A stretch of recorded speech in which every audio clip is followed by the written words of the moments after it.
चाहिए। हमारे महाराष्ट्र में पिछले कुछ दिनों में जो प्रॉब्लम्स हमारे महाराष्ट्र में सभी जनता और सभी लोग फेस कर रहे हैं।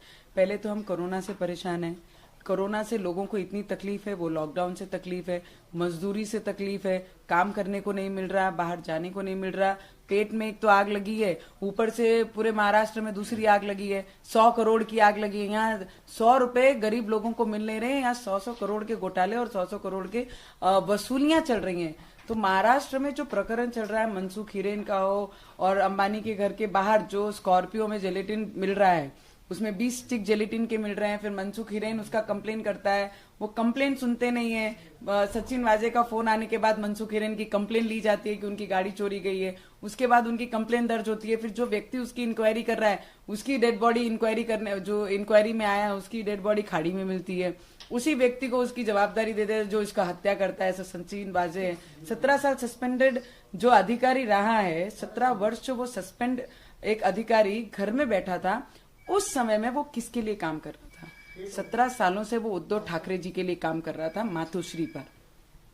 एज ए उनका घर में काम करने वाला उस तरीके से वो काम कर रहा था। और जितनी वसूली पूरे महाराष्ट्र में होनी थी, उसकी वसूली पूरे मुंबई की वो सचिन वाजे करते थे। और एज सुन जैसे उद्धव ठाकरे की सरकार और ये चेयर पे आए, उसी दिन उन्होंने परमवीर सिंह को फोन करके कहा कि सचिन वाजे को रीज्वाइनिंग करनी है, किस बेस पे आप करोगे, उसको ज्वाइन करके लेना, और वो इंपॉर्टेंट डिपार्टमेंट क्राइम यूनिट उनको देना है, उसका हेड बना के उनको दिया।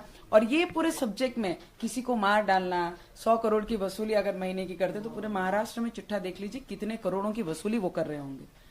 जब इस पे मैंने सदन में बात की और रियल चीजों पे बात की, जो मुझे संविधान ने अधिकार दिया है, जो मेरे लोगों ने मुझे चुन के यहाँ भेजा है, उनके अधिकार के अनुसार मैंने वहां पे बात रखी। तो इतनी बात रखते बराबर पूरे शिवसेना के अरविंद सावंत जी को ज्यादा मिर्ची लग गई कि नवनीत राणा की बॉडी लैंग्वेज अच्छी नहीं थी। इसके कारण मुझे लगता है बॉडी लैंग्वेज कोई मुझे पुरुष बताएगा कि हाउ आई शुड स्पीक, मुझे किस तरीके से बात करना है, ये कोई मुझे मेरे मेंबर ऑफ पार्लियामेंट कलीग बताएंगे? इट इज माई वे, मुझे किस तरीके से सेशन में अपने विचार रखना है, वो मेरा सब्जेक्ट है, मुझे किसी से पूछना नहीं है। और वो जैसे मैंने खत्म किया बोलना, उस समय उन्होंने क्रॉस करते जब जाने लगे तो 2 सेकेंड का ब्रेक लेके उन्होंने बोला, अब तुम्हारी बारी है, तुम्हें जेल के पीछे भेजना है। तो थोड़े देर के लिए तो मैं ब्लैंक हो गई कि इन्होंने क्या कहा। मुझे थोड़ा सा अपने आप में भ्रम हो गया कि मैंने कुछ गलत सुन लिया। तो मैंने पीछे मुड़ के देखा, मेरे कलीग बैठे थे भरत करके, राज्य मंत्री उनका एरिया डिस्ट्रिक्ट है। उनको पूछा वेदर यू हर्ड समथिंग, तो ही इमीडिएटली मुझे उन्होंने बोला कि मैंने सुना नवनीत, उन्होंने कहा कि तुमको अभी जेल के पीछे भेजना है।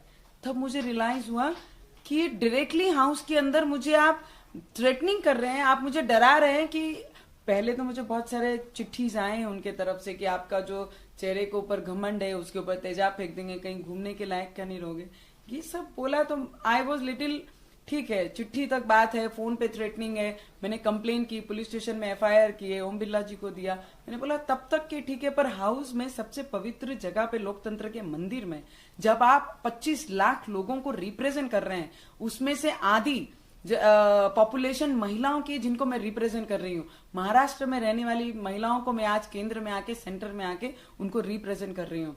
अगर महिला सदन के अंदर सुरक्षित नहीं है तो महाराष्ट्र में आम महिला किस तरीके से सुरक्षित रहेंगी, इस पे विचार करना बहुत जरूरी है।